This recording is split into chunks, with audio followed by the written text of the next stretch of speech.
chegou a hora de falar sobre tabelas de partição. Então, naturalmente, o fabricante, quando ele pega teu...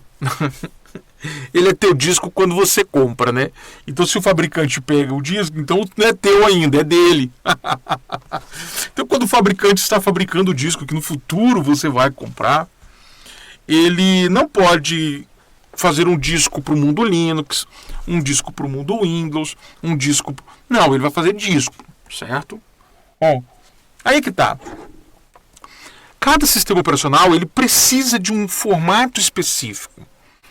Então você tem lá no mundo Windows o FAT, ou no mundo Linux você tem o ext2 lá atrás.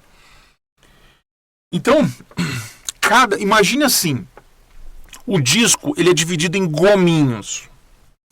E cada sistema operacional precisa de alguns campinhos nesses gomos. E é natural que os fabricantes vão fazer para o genérico, para todo o sistema operacional. E cada sistema operacional vai querer o seu gominho no seu formato com seus campinhos. Então nós temos dois tipos de formatação em cima disso. Uma formatação muito genérica do fabricante, 512 bytes, né? Que não tem nada. 512 em 512 em 512, setores, trilhas, blocos, bem definidinhos. Legal? E aí você compra o disco e você usa Linux. E aí você vem e formata com uma formatação lógica do seu sistema operacional, essa formatação física que foi feita pelo fabricante. Que aí você tem o que? O gomo, o seu gomo, normalmente com os seus parâmetros tudo bonitinho. Legal? Tá. Bom, e no passado nós tínhamos também que, naturalmente, trabalhar com partições dentro desses discos, criar partições. Então, o primeiro passo, você compra o disco. Então, você compra o disco que o fabricante já formatou, certo? Vamos imaginar que era disco, é isso? E aí você vem e passa o teu formato dos seus ext2, NTFS, não sei, legal? Beleza. Depois que você tem esse disco formatado, então você pode utilizar ele. Mas só que seria muito ruim você trabalhar com o disco todo assim. Então nós criamos uma coisa chamada partição. É muito ruim eu ter que desenhar isso aqui, tá? Mas imagine, eu vou simplesmente simplificar toda a explicação. Que eu pudesse criar partições. Até aqui é uma partição, até ali é outra partição. Aí aqui eu vou montar na raiz. Aqui eu vou montar em barra home. Eu vou escrever aqui, tá? User. E aqui eu vou montar em, por exemplo, em swap. Certo? Esqueci que ia ser swap, cara. Acho que é assim. Não importa. Opa, mandei. Mas não, tá certo. Então aí eu faço isso. Imagine que eu estou fazendo isso no disco. Certo? Aí que tá. Eu falei para você sobre inodes, né? Inodes. Vamos imaginar que essa partição começa aqui. Essa aqui é a primeira casquinha aqui, entendeu? Então aqui tem uma tabela inode, mas a tabela inode não pode estar jogada lá. Precisa de dar uma estrutura para essas partições. Aqui a tabela inode daqui, vamos imaginar, tem uma estrutura para isso aqui, tá? E nós vamos ver toda essa estrutura. Aqui tem tabela inode aqui, legal? Legal. Então, cada partição tem sua estrutura logo no começo. Então, nós temos aqui... Tô simplificando pra caralho, bicho. Tô simplificando as 30 páginas de teoria aqui. Tá ok? E assim eu teria essa organização. Beleza? Agora nós vamos entrar para o mais específico, que é a explicação disso. Agora de uma forma mais técnica. Porque você viu, né, como que é mais ou menos o esquema. Legal, então no princípio criaram um negócio, essas partições, 4 partições no máximo, o disco, e aí colocaram dentro do disco um negócio chamado MBR. E naturalmente, por questões de segurança, com o passar do tempo, esse padrão MBR mudou para EFI e nós temos um pouco de problema com relação ao mundo Linux, né? Com relação a isso aí, beleza? Normal, porque vai vir um tal de UEFI nessa história aí. E esse esquema de que vai lá para o capítulo 12, 13, a gente vai falar sobre isso. Tem um capítulo só para falar sobre isso. Nós vamos ter o quê? Nós vamos ter empresas à frente do projeto. E sempre que empresas estão à frente do projeto, o mundo Linux não gosta. Porque na visão do mundo Linux é a mesma visão do Stallman. A visão dele é o seguinte: se não for aberto e qualquer pessoa poder manipular, tá errado. Entendeu? Essa é a visão do mundo Linux, cara. A visão do mundo Linux não é visibilidade. Nunca foi visibilidade. Naturalmente que para você acreditar você tem que ter visibilidade. É que 99,99% das pessoas que usam Linux é leigo. Quem não é leigo é quem sabe mexer nessa porra e mudar essa bosta. Por isso que eu estou ensinando para vocês código-fonte. É vocês alterarem o próprio Linux de vocês e saírem do 99,9999999% para cair ali no grupo, no seleto grupo do 0,001%, cara. Entenderam? Eu não estou aqui para ensinar você a ser um simples protozoário. Entenderam? Então, nós temos isso aqui. Beleza? Partir para o MBR aqui. Que é o primeiro, né? Entenda o MBR e você vai entender então o FI. Então, as partições, estrutura de 64 bytes que fornece informações para o sistema. Naturalmente, fazer a divisão, como eu mostrei lá no seu HDD, no seu SSD. Beleza? Criei até um negócio novo aqui, né? Então, uma partição é uma divisão de blocos em seções logicamente independentes, igual eu desenhei para você, tá? Então, eu desenhei um HD, porque você viu o círculo, mas o mesmo é aplicado ao, por exemplo, ao SSD. Beleza? Bom, então essa aqui seria a estrutura dele. Isso aqui é o disco como um todo, certo? Tá aqui o disco. E aí você tem o Master Boot Code aqui. E que ele é muito pequenininho, 64 bytes. Não dá para você guardar muita coisa nele. Então você guarda o quê? Você guarda a primeira, naturalmente, partição. Beleza? Você guarda isso aqui. E a primeira partição, segunda partição, terceira partição e quarta partição no máximo. E aí você tem o 0x55AA e ele fecha isso. Beleza? Aqui ele aponta para qual ponto do bloco. Aqui ele aponta para qual ponto. Então esses caras aqui são apenas para montar endereçamentos. E aí eu tenho o boot setor, data, boot setor, data, boot setor, data. Nas estendidas, entenda a diferença entre primário e estendido. Os caras, logicamente, viram e falam assim: pô, mas 4 partições, isso é uma restrição muito séria. Então eles criaram um tipo de partição chamada de estendida. Então eles separam primário, é assim, boot setor, data, boot setor, data, boot setor, data. Legal?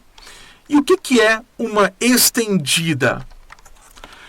Uma estendida, beleza? Ele tem aqui uma tabela de partições. E aí ele tem boot setor, data. Uma tabela de partição, boot setor, data. E aí ele poderia criar mais dentro da estendida. Por isso que quando você pega uma formatação de um disco, você vê, né, uma primária, outra estendida, e dentro da estendida você vê o swap, você vê outras partições ali dentro. Porque eles criaram assim. Beleza? Primário e estendido. Ah, eu só vou ter uma ou duas partições. Não tem problema de você criar 2 primárias, por exemplo. Você não precisa necessariamente criar estendida. para poder criar outras dentro de outras, porque você sabe que não vai precisar mais do que 2, 3. Agora, se você fala assim, nossa, eu vou precisar de mais ou menos umas 6 partições. Aí nós temos um problema. Você vai ter que criar uma primária, uma estendida e criar 5 dentro da estendida. Então, legal. Tanto que quando você chega aqui, sudo, tá? lsblk. Quando você entra aqui, aqui ele não coloca. Aqui ele não colocou, tá ok? Você pode utilizar também o comando. Esse aqui vai dar. Ó, aqui, ó, tá vendo? Esse aqui é uma partição. Partição pequena. Ele é uma estendida. Esse cara é uma estendida. Essa partição é uma partição que está dentro dessa estendida. Então você tem essa partição primária, você tem essa partição estendida, e essa partição o Linux coloca dentro dessa estendida. Então ele fez isso aqui. Vamos desenhar para você ver. Geralmente uma instalação do Debian é assim, tá? Você tem o disco, aí ele cria a primária. Opa. Aí ele cria a estendida.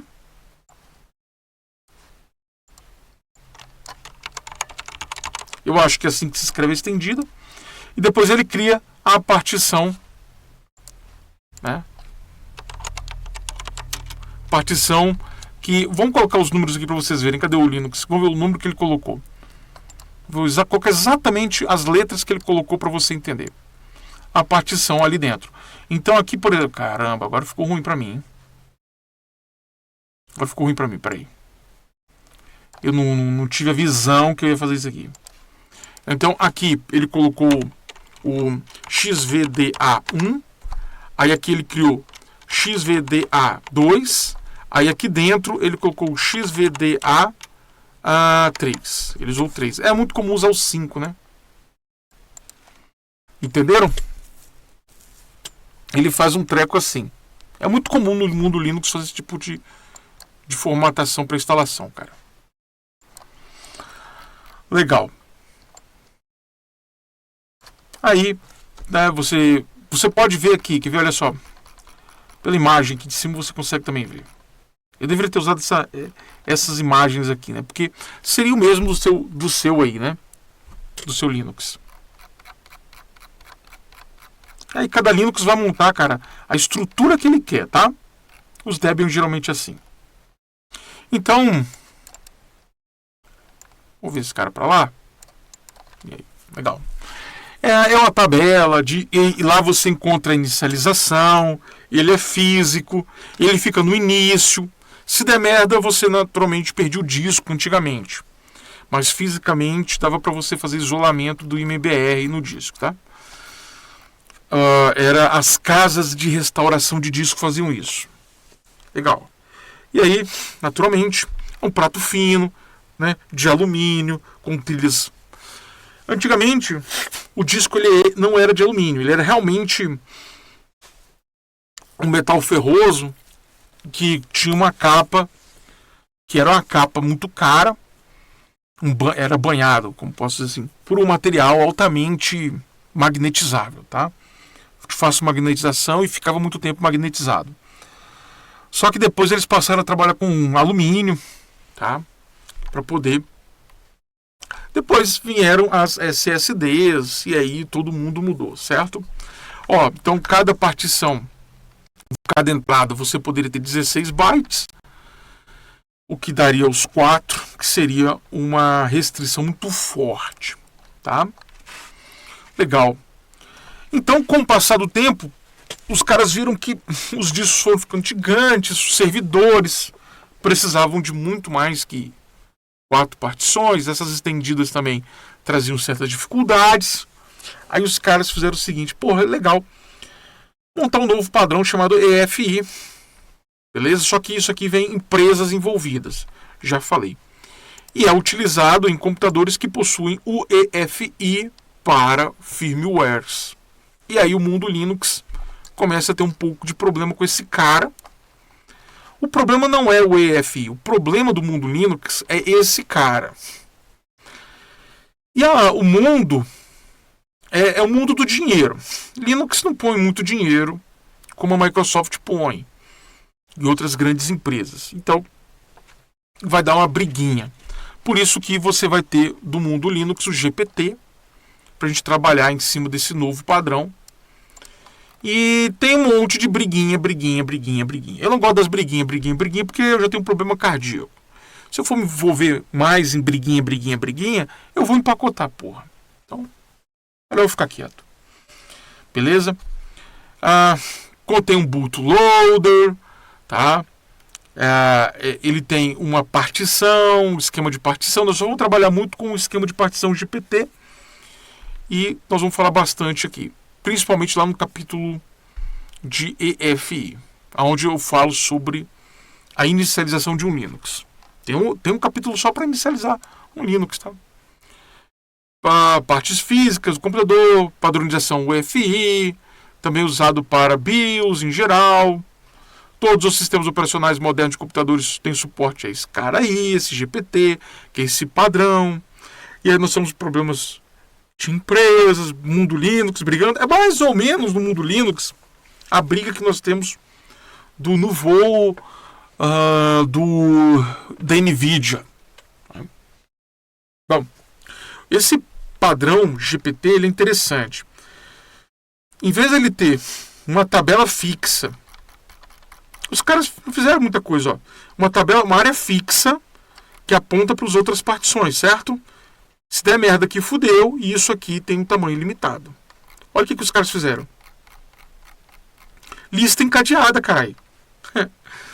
Você tem um bloco de informação que aponta para onde começa a parte de dados e aonde começa o outro bloco. É uma lista encadeada. Reparem, isso aqui é um array de opções. Olha a merda. Lembra, eu dou aula de ED, tá, galera? Na faculdade. Então, o array, ele é fixo, o tamanho fixo. Então, ele tem a limitação do número de entradas. Uma lista encadeada, não. Então, isso aqui é esquema de uma lista encadeada. Essa lista encadeada, inclusive, ela é particionada em duas partes, né? A parte do... Cara, eu vou pôr essa porra na prova, cara. Vou pôr essa porra na prova. E essa lista encadeada, ela tem uma área de cabeçalho e uma parte de dados, certo? E na parte de cabeçalho você tem então onde começa a parte de dados e aonde começa o outro nó da lista encadeada. Então eu posso encadear quantos eu quiser. E isso pode ficar enorme, cara, para grandes discos. Foda, hein? Próximo vídeo vou falar sobre tipos de sistemas de arquivos no mundo Linux. Até lá, até mais, tchau!